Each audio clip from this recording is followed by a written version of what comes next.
மரியாதைக்குரிய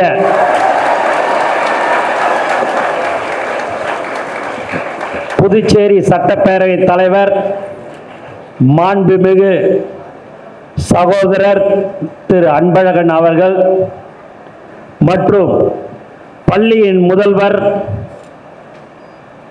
பள்ளியின் தாளாளர் அவர்கள், ஆசிரியர் பெருமக்கள், பெற்றோர்கள், அன்பு மாணவ மாணவியர்களே, அனைவருக்கும் எனது அன்பான வணக்கங்கள். இன்று கல்வியின் மகத்துவத்தை கொண்டாடும் இந்த இனிய விழாவில் உங்களுடன் கலந்து கொள்வதில் நான் மிகுந்த மகிழ்ச்சியும் பெருமையும் அடைகிறேன். முதலில் 10ஆம் மற்றும் 12ஆம் வகுப்பு பொதுத் தேர்வில் சிறப்பான மதிப்பெண்கள் பெற்று வெற்றி பெற்ற அனைத்து மாணவ மாணவியர்களுக்கும் எனது மனமார்ந்த பாராட்டுகளையும் வாழ்த்துகளையும் தெரிவித்துக் கொள்கிறேன். இங்கு இந்த விழாவில் நான் கலந்து கொண்டு ஒரு அமைச்சராக இருக்கிறேன் என்று சொன்னால் மாண்புமிகு தமிழ்நாடு முதலமைச்சர்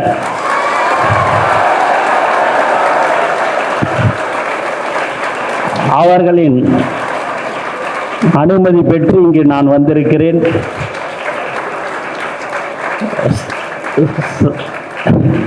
சபாநாயகர் சொன்னார், பிரின்சிபால் பேரெல்லாம் சொல்லும்போது கை தட்டல, ஆனந்த் பேர் சொல்லும்போது மட்டும் கை தட்டினாங்கன்னுட்டுன்னு. அதுக்கு எனக்கு அந்த கைத்தட்டல் இல்லை, தலைவர் தளபதிக்கோசம் அந்த கைத்தட்டல்.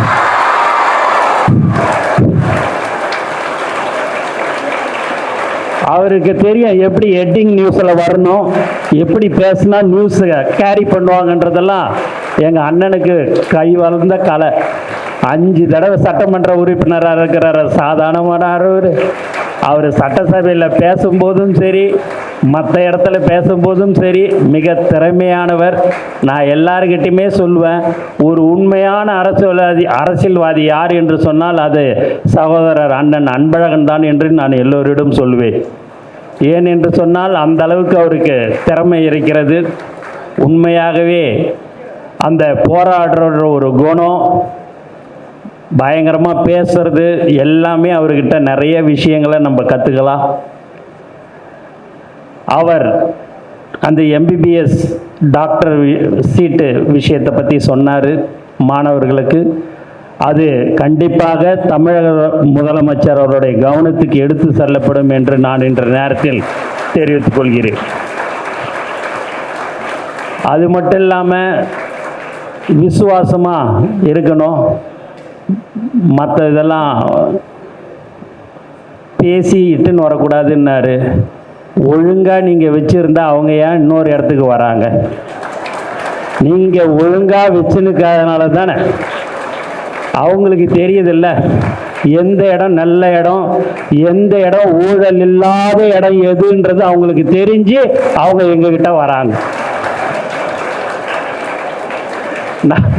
நான் இதெல்லாம் பேசவே கூடாது. சட்டமன்ற உறுப்பினர் அண்ணன் ராமு அவர்களை வருகிறவரை என வரவேற்கிறேன். நான் எதுவும் பேசக்கூடாது, நான் பாட்டுன்னு வந்தனமா ஏதோ பேசணுமா போனோமான்னு இருக்கலாமே நான் நினச்சா, எங்கள் அண்ணன் என்னை எதுலையாவது ஒரு வம்பில் இழுத்து ஒன்றுன்னு நான் நினைக்கிறாரு. அவர் நினச்சினே தான் வந்து ஏதாவது ஒரு வம்பில் இழுப்பார் அப்படின்னு நான் நினச்சேன். ரொம்ப அழகாக பேசுகிறாரு, என்னடா இன்னும் வம்பில் இழுக்கலையே நான் நினச்சேன். கண்டிப்பாக இழுத்தார். அதுக்கும் நான் அதுக்கு தகுந்த மாதிரி பதில் சொல்லிட்டேன். உங்களுடைய தாளாளர் எனக்கு, நான் எப்பயுமே அவரை பிரின்சிபால் சார்ன்னு தான் சொல்லுவேன். ஏன்னா நான் 6ஆம் வகுப்பு படிக்கும்போது எனக்கு அவர் ஹிஸ்ட்ரி வாத்தியாராக இருந்தார்.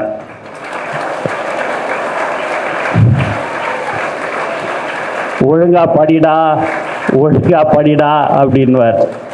ஒழுங்கா படித்தா தாண்டா வாழ்க்கையில் முன்னுக்கு வர முடியும்னுவார். நான் வாழ்க்கையில் 3 பேரை என்றைக்குமே நான் மறக்கவே கூடாது. எத்தனை ஜென்மம் எடுத்தாலும் நான் மறக்கக்கூடாது. ஒன்று, மாண்புமிகு தமிழக முதலமைச்சர்,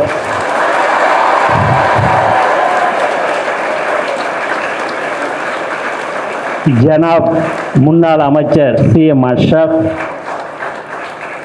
அதற்கு அடுத்தபடியாக உங்கள் முதல்வர், உங்கள் தாளாளர் இன்னைக்கு இந்த இடத்துல நான் நிற்கிறேன் அப்படின்னா அதுக்கு முழு காரணம் உங்கள் தாளாளர் தான். அவரை நீங்கள் பார்க்கும்போது இப்போல்லாம் நீங்கள்லாம் எப்படியும் உங்களுக்கு ஒரு 12 வருஷமாக நீங்கள் அவரை இன்னைக்கு பார்த்துன்னு இருப்பீங்க. டெரராக இருப்பார். அப்படி ஒரு கண்டிப்பாக ஒரு மனிதர் யார் என்று சொன்னால் அது அவர் தான். ஆனால் அவருக்கு எவ்வளோ பிரச்சனைகள், கொஞ்சம் நெஞ்சம் பிரச்சனைகள் வந்தது இல்லைன்னு வேறு யார் யாருக்கோ சின்ன சின்ன பிரச்சனைகள் வரும். உங்களுடைய தாளாளர் அவருக்கு பிரச்சனைன்னா கொஞ்சம் நெஞ்சம் பிரச்சனை வராது, பயங்கரமான பிரச்சனைலாம் வரும். பக்கத்துலேயே ஒருத்தர் உக்காந்துக்கிறாரு, அவரு கொடுக்காத குடைச்சலே கிடையாது, பயங்கரமாக கொடுப்பார். என்ன நீங்கள் பாட்டுன்னு ஆனந்துக்கு வரைக்கும் நீங்கள் பாட்டுன்னு சீட்டு கொடுத்துட்டீங்க, 200-250 சீட்டு கொடுத்துட்டீங்க, வருஷத்துக்கு 250 சீட்டு கொடுக்குறீங்க. எனக்கு 5 சீட்டு 10 சீட்டு கேட்குறேன், நான் இந்த தொகுதி சட்டமன்ற உறுப்பினர், எனக்கு ஏன் கொடுக்கல அப்படின்னு சொல்லி கேட்டு சண்டை போடுறவர் அவர். இன்றைக்கி கொஞ்சம் அவருக்கும் வயசாகி போச்சு, அதனால் கொஞ்சம் அடக்கி பொறுமையாக வாசிக்கிறாரு. இதே ஒரு 10 வருஷத்துக்கு முன்னாடிலாம் பார்த்தீங்கன்னா பயங்கரமாக இருந்திருக்கும் பேச்செல்லாம். எதுக்கு இவன் ஆனந்து வந்தான் இங்கே, இப்போ அவன் என்ன பதவியில் இருக்கிறான் அப்படிலாம் கேட்பார். ஆனால் இன்றைக்கி அண்ணா அதெல்லாம் எதுவும் கேட்கல.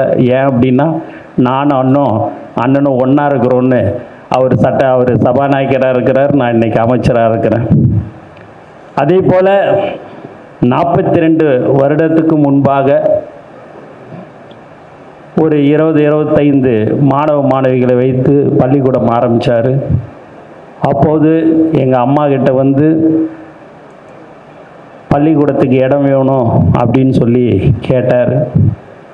அப்போ நான் எங்கள் அம்மா கிட்ட என்னுடைய வாத்தியார் அவருக்கு கண்டிப்பாக நீங்கள் இடம் கொடுத்து தான் ஆகணுமா அப்படின்னு சொன்னேன். அப்போ எல்லாரும் சொன்னாங்க, சரியாக வாடகையெல்லாம் கொடுக்க மாட்டார், அவர் பயங்கர கஷ்டத்தில் இருக்கிறாரு, அதனால் வீடெல்லாம் கொடுக்கக்கூடாதுன்னு எங்கள் அம்மாவுடைய தம்பி வக்கீலாக இருந்தார், அவரும் சொன்னார். யாருக்கும் தெரியாமல் நைட்டு 7 மணிக்கு எங்கள் வீட்டு திண்ணையில் எங்கள் அம்மா வந்து கையெழுத்து போட்டு, இந்தாங்க சார், நீங்கள் எத்தனை வருடமாக இருந்தாலும் நீங்கள் என்னுடைய வீடை வந்து நீங்கள் உபயோகித்து கொள்ளலாம் என்று எனக்கு எங்கள் அம்மா வந்து கையெழுத்து போட்டு கொடுத்துட்டாங்க.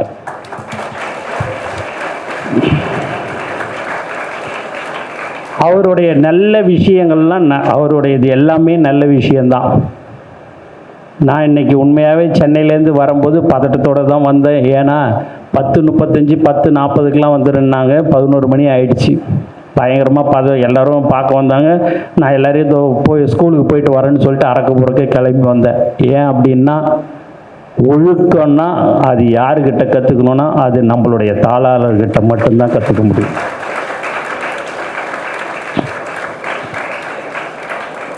அவர் குடும்பமே பள்ளிக்கூடத்தில் இன்னைய வரைக்கும் உழைத்திருக்கிறது என்று சொன்னால் அவருடைய குடும்பம் இன்று வரை உழைத்து கொண்டிருக்கிறார்கள். ஆசிரியர் பெருமக்களும் இன்று அவருடன் உழைத்து கொண்டிருக்கிறார்கள். அந்த 42 வருஷத்துக்கு முன்னாடி நான் கொடுத்த வீட்டில் இன்னைக்கும் இப்பயும் ஹாஸ்டல் வச்சுக்கின்னு இருக்கிறார். பிரிட்டவை கூப்பிட்டு சொல்லுவார், எக்காரணத்தை கொண்டும் அவன் என்னுடைய மாணவன், அவன் வீட்டில் கடைசி காலம் வரைக்கும் அங்கே தான் ஹாஸ்டல் இருக்க வேண்டும், எந்த ஒரு விஷயமானாலும் அங்கே இருந்தே ஆக வேண்டும். ஏன் என்று சொன்னால் அன்று அவங்க அம்மா எனக்கு வீடு கொடுத்தார்கள், இன்று வரை அவர்கள் வீட்டில் நம்ம இருக்கணும் அப்படின்னு சொல்லக்கூடிய ஒரு நல்ல மனிதர் தான் உங்கள் தாளாளர்.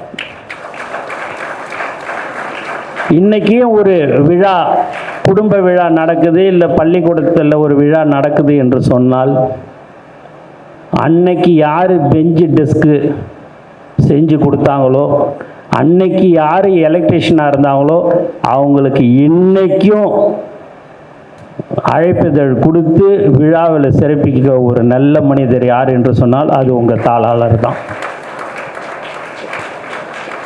ஒரு 10-15 வருடத்துக்கு முன்பாக எலக்ட்ரிஷியன் ஒருத்தர் இருக்கிறாரு, என்னுடைய நண்பர் தான் பாஸ்கர் என்று. அவர் தான் அந்த காலத்தில் அப்போது 40 வருஷத்துக்கு முன்னாடி லைட்டு ஃபேன் ஏதாவது ரிப்பேர் ஆச்சு அப்படின்னா அவர் தான் வந்து ரிப்பேர் பண்ணுவார். அதுக்கப்புறம் இந்த பில்டிங்லாம் கட்டும்போது பெங்களூர்லேருந்து ஆர்கிடெக்ட்லாம் வந்து எலக்ட்ரிக்கல் இது அந்த ஒயர் இதெல்லாம் இது பண்ணும்போது நான் அந்த இடத்துல இருந்தேன். அப்போ அவர்கிட்ட சொன்னாங்க, இன்றைக்கி என்கிட்ட பணம் இருக்குது, லோனு கேட்டால் உடனே லோன்லாம் கொடுத்துட்றாங்க. ஆனால் அன்னைக்கு என்கிட்ட சுத்தமாக பணம் இல்லை. எனக்கு அன்னைக்கு உடனே லைட்டை மாற்றி கொடு, ஃபேனை மாற்றி கொடுன்னு அந்த பாஸ்கர் தான் வந்து மாற்றி கொடுத்தாப்புல. அதனால் நீங்கள் என்ன பெரிய டெக்னீஷியன் எலக்ட்ரிஷியனாக இருந்தாலும் என்னுடைய அன்னைக்கு யார் என்னுடன் இருந்தார்களோ அந்த எலக்ட்ரிஷியனை நீங்கள் கூட சும்மா வைத்து கொள்ளுங்கள். அவருக்கு நான் மாதம் 10 லட்ச ரூபா பணத்தை நான் கொடுத்துட்றேன். அந்த எலக்ட்ரிக்கல் இதோட இந்த சார்ஜு சேர்த்துக்குங்கன்னு சொல்லக்கூட ஒரு நல்ல மனிதர் யார் என்று சொன்னால் அது உங்கள் தாளாளர் தான். அவரை பற்றி சொல்லணும் அப்படின்னா ஒரு மணி நேரம் இல்லை, 2 மணி நேரம் இல்லை, நான் நிறையா சொல்ல வேண்டியது இருக்கும். ஒரு மாணவர், அவங்க அப்பாவும் சரி அம்மாவும் சரி சானிட்டரி ஒர்க்கர், அவங்க ஹாஸ்பிட்டலில், கவர்மெண்ட் ஹாஸ்பிட்டலில். அவங்க அந்த மாணவன் 10ஆம் வகுப்பு வேறு ஒரு பெரிய பள்ளிக்கூடத்தில் படிச்சுட்டார். மார்க் ரொம்ப கம்மியாக எடுத்துட்டார். அவங்க அப்பா அம்மாவும் தினந்தோறும் என் வீட்டுக்கு வராங்க. வந்து என்னை டாக்டர்லாம் வந்து இப்படி க்ளீன் பண்ணு அப்படி க்ளீன் பண்ணுன்னுவார். ஆனால் அந்த இடத்துல என் புள்ள வந்து ஒரு டாக்டராக இருக்கணும். அதனால் எப்படியாவது அமலோற்பம் ஸ்கூலில் சீட்டு வாங்கி கொடுங்க அப்படின்னார். நான் கேட்டேன், என்னங்க ரொம்ப கம்மியான மார்க்கு, பயாலஜி குரூப்பு கேட்குறீங்களே அப்படின்னுட்டு. இல்லை, எப்படியாவது வாங்கி கொடுத்துருங்க அப்படின்னு தினந்தோறும் ஒரு 20 நாள் தொடர்ச்சியாக என் வீட்டுக்கு வந்துக்கினே இருந்தாங்க. சார்கிட்ட நான் சொல்லும்போது, என்னையா இதெல்லாம் ஒரு மார்க்கு, இதுக்கு வந்து நீ வந்து பயாலஜி குரூப் கேட்குற, என்ன தான் நீ நினச்சின்னுக்கிறேன்னு என்னை திட்டுவார். நல்லா படித்தா ஏன் என்கிட்ட வராங்க, நல்லா படிக்காதனால தானே வராங்க, அவங்கள நீங்கள் நல்லா படிக்க வச்சுருவீங்கன்றதுனால தான் உங்ககிட்ட வராங்கன்னு நான் சொல்லுவேன். அப்படின்னு சொல்லிவிட்டு ஒரு நாள் அவர் கூடயே காரில் மதியானம் சாப்பிட போகும்போது அவர் கூடயே நான் காரில் வந்தேன். வரும்போது, சார் அந்த பையனுடைய அப்பாவும் அம்மாவும் சொன்னாங்க, ஃபெயில் ஆனாலும் பரவாயில்லை, உங்கள் பள்ளிக்கூடத்தில் தான் 11th சேர்க்கணும்னு சொல்கிறாங்கன்ட்டு, நீ எதையாவது சொல்லு அப்படின்னா. இல்லை சார், எப்படியாவது கொடுத்துருங்க சார், டெய்லி வந்துன்னு இருக்கிறாங்கன்னு. என்னப்பா ரொம்ப ரொம்ப கம்மி மார்க்கு, இதுக்கு கொடுன்னு ஏன்ப்பா இதேமாரி பண்ணுற நீ அப்படின்னார். இல்லை சார், எவ்வளோ பேருக்கு இதேமாரி கொடுத்துருக்குறீங்க, இந்த தடவை கொஞ்சம் இந்த பையனுக்கு கொடுத்துருங்களேன் அப்படின்னு சொன்னேன். சரின்னு சொல்லிட்டு அந்த பையனுக்கு பயாலஜி குரூப்பே கொடுத்தாரு. அந்த பள்ளிக்கூடத்தில் கொடுக்கல, ஆனால் நம்மளுடைய பள்ளிக்கூடத்தில் கொடுக்க சொல்கிறியா அப்படின்னாரு. ஆமாம் சார் கொடுங்க சார் அப்படின்னு கொடுத்தாரு. அந்த பையன் இன்னைக்கு ஜிப்மரில் ப்ரொஃபஸராக இருக்கிறார் என்பதை தெரிவித்துக் கொள்கிறேன். அவங்க அப்பாவும் அம்மாவும் என்னை பார்க்கும் போதெல்லாம், அவங்க அப்பா அப்படி மோட்டர் சைக்கிளில் போனார்னா அப்படி வழியில் என்னை பார்த்தாருன்னா நிறுத்திட்டு ஒரு கும்பிடு போட்டுட்டு தான் போவார். ஏன் இதை சொல்கிறேன் அப்படின்னா, எனக்கும் சபாநாயகருக்கும் அடிக்கடிக்கு போட்டி வரும். எதில் போட்டி வரும்னு பார்த்தீங்கன்னா, வருஷம் யார் அதிகமான சீட்டு இந்த பள்ளிக்கூடத்தில் வாங்குறதுன்னு. அந்த போட்டியில் நான் தான் அதிகமாக ஜெயிப்பேன், நான் தான் அதிகமாக வாங்குவேன். 300 சீட்டு 350 சீட்டுக்கிட்ட வாங்குவேன். டெஸ்ட்டெல்லாம் வைப்பார். 5ஆம் வகுப்பு 6ஆம் வகுப்பு பித்தியா. அவர் உடனே இப்போ என்ன சொல்லுவாருன்னா, சபாநாயகர் பித்தியா அண்ணன் அவனே ஒத்துக்கினான், பித்தியா நிறையா சீட்டு அவனுக்கு தான் கொடுத்துருக்குறீங்க, எனக்கு நீ கொடுக்கலன்றது இதுலேருந்து தெரியுதா அப்படின்னு சொல்லி இதுக்கு ஒரு வம்பு வளர்ப்பார். சும்மானு இருக்கு. அவர் சாதாரண ஆள் நினச்சிடாதீங்க, அவர் பயங்கரமான ஒரு பார்க்கறதுக்கு தான் பதுசாக இருப்பார், ஆனால் சண்டை போடுறதெல்லாம் பயங்கரமாக போடுவார். அப்போ பார்த்தீங்கன்னா எல்லாரும் டெஸ்ட்டெல்லாம் எக்ஸாம் எழுதுவாங்க. 5ஆம் வகுப்பு 6ஆம் வகுப்பு 3ஆம் வகுப்பு 7ஆம் வகுப்புலாம் எல்லாம் 0 வாங்கினதாக இருக்கும். அப்படியே நான் எடுத்துன்னு வந்து 2வது டெஸ்ட் வைப்பார், 3வது டெஸ்ட் வைப்பார். இல்லை, சரளா மிஸ்ஸுக்கு பெல் அடித்து இது எப்படியாவது அவன் கேட்குறதெல்லாம் பண்ணுமான்னுவார். சார் எல்லாமே சைஃபரு 1 2 மார்க் தான் சார் எல்லாம் வாங்கியிருக்கிறாங்க அப்படின்வேன்.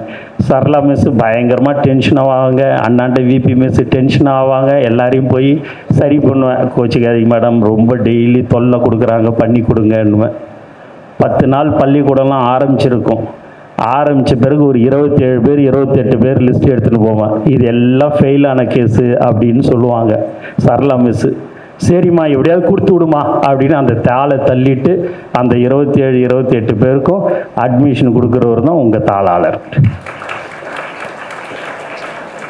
அந்த 27 28 பேரும் படித்து இன்னைக்கு நல்ல நிலைமையில் இருக்கிறாங்கன்றது தான் ஒரு பெருமையான ஒரு விஷயம்.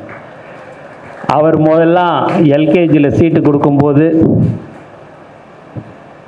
அப்பா டாக்டரு அம்மா டாக்டரு அவங்களுக்கெல்லாம் சீட்டு கொடுக்க மாட்டார்.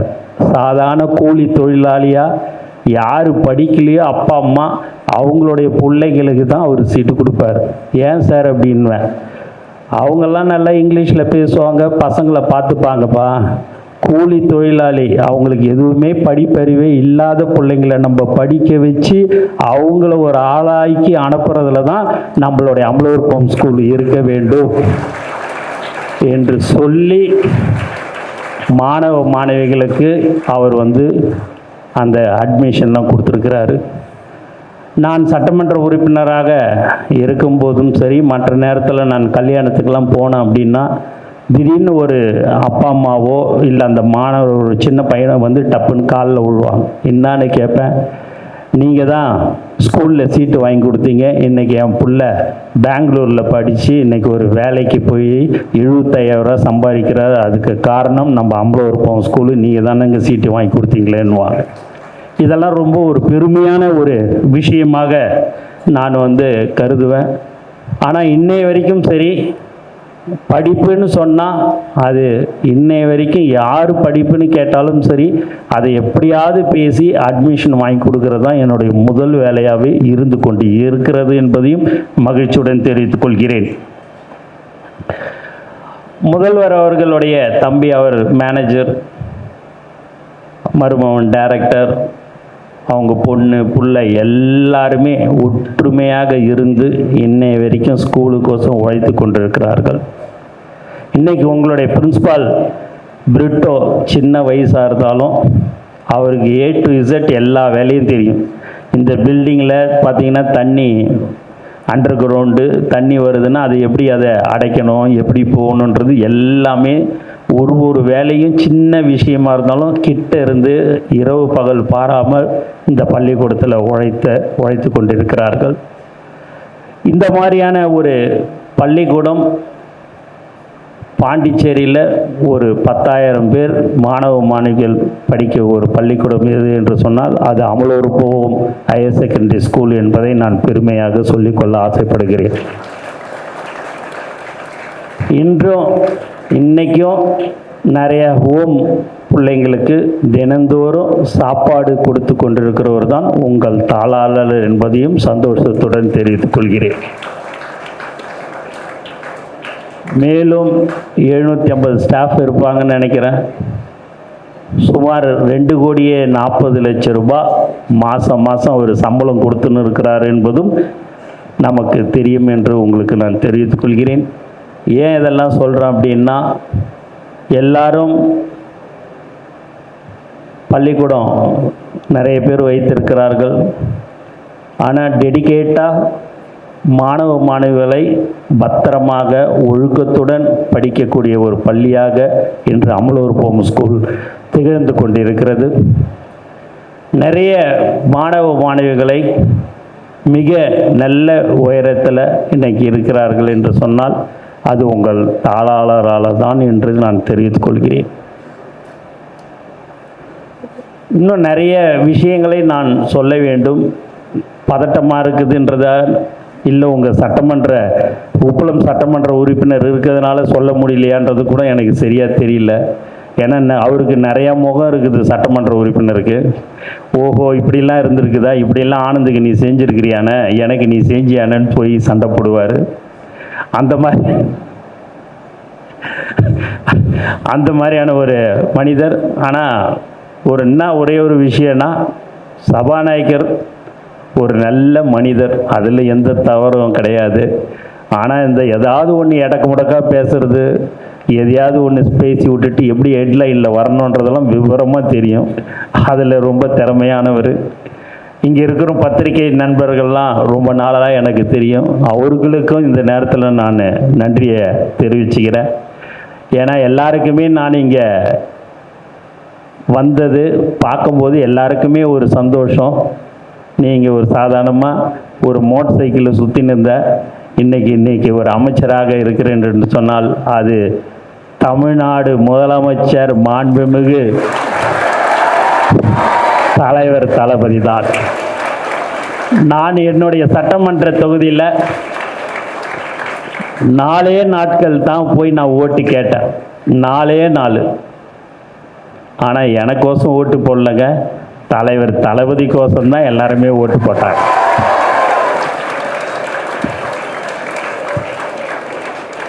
உண்மையாகவே ஒரு பெரிய சந்தோஷம்.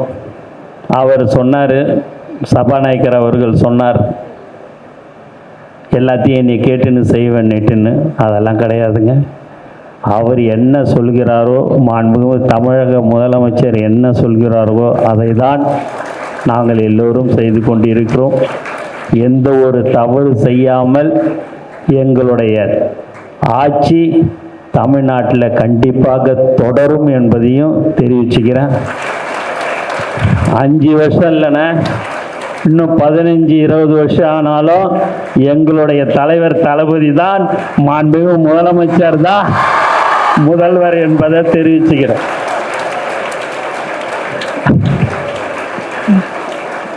ஏன்னா அவர் மட்டும் ஒருத்தரை பற்றி பேசினாரு. அப்போ நான் பேசணும்ல எங்கள் தலைவரை பற்றி. எங்கள் தலைவர்னு பேரை சொன்னாலே போதும்ல.